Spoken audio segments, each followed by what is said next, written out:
Greetings and welcome back, dwellers of Middle-earth. It's your boy Kamal once again, and today we're taking the Gaussian integral and solving it using a rather strange and previously unknown method, at least previously unknown to me anyway. And this was presented to me via email by a subscriber going by the name of Maths, which is pretty interesting, and there could be a couple of explanations as to why this is so. The first, more obvious explanation is that the subscriber is fond of being anonymous or unknown or mysterious. The second, equally valid, if not more valid explanation is that this is mathematics itself, as in math incarnate, speaking to me via email and choosing me to present this solution to the Gaussian integral to the world, which sounds pretty cool, I guess. But regardless of whatever explanation is valid in this case, let's dive into to actually solve this thing.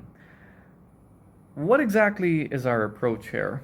Well, the approach hinges on the series expansion for the exponential function, which is e to the z equal to the sum over k from 0 to infinity of z to the k divided by k factorial, which is of course valid for all complex numbers z.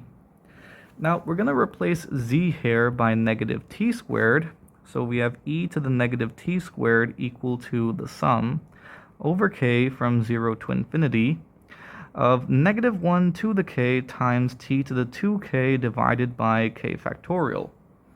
Now, it's not immediately clear as to how this would help us solve the integral of e to the negative x squared from negative to positive infinity.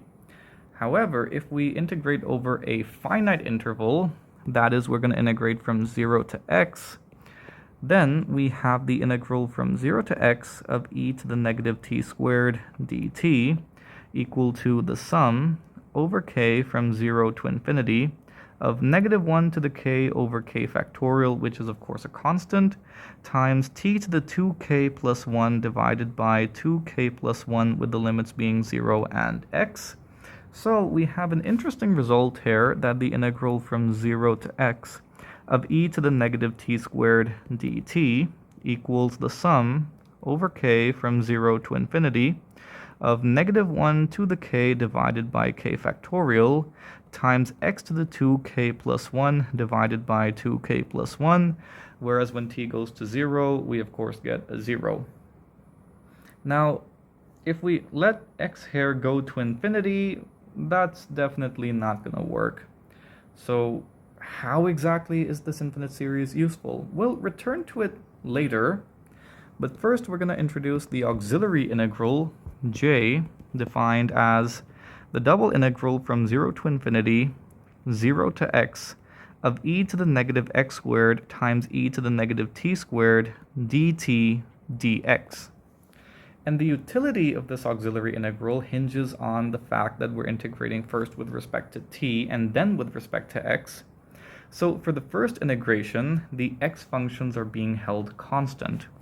So we have the integral from 0 to infinity of the integral from 0 to x of e to the negative t squared, terribly sorry about that, dt times e to the negative x squared dx. Okay, cool, but now what? Well, we're going to take this whole thing and let the integral from 0 to x of e to the negative t squared dt equal y. Now, if we differentiate, then on the left-hand side, by the fundamental theorem of calculus, we have e to the negative x squared dx equal to dy. And that is quite convenient.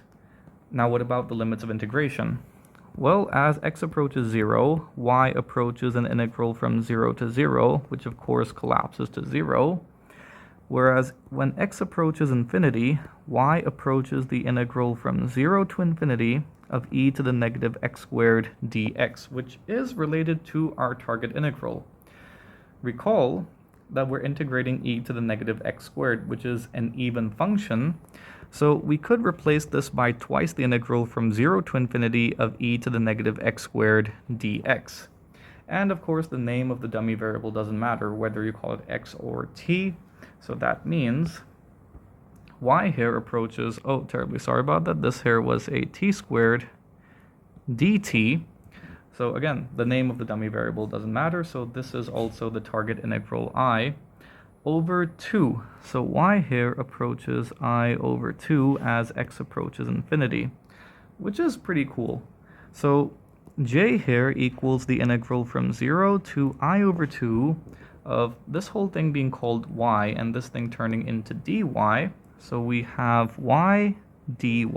Now integrating this is of course trivial, so we have y squared over 2 with the limits being 0 and I over 2, which means we have 1/2 times I squared over 4, terribly sorry about that, much better, minus 0.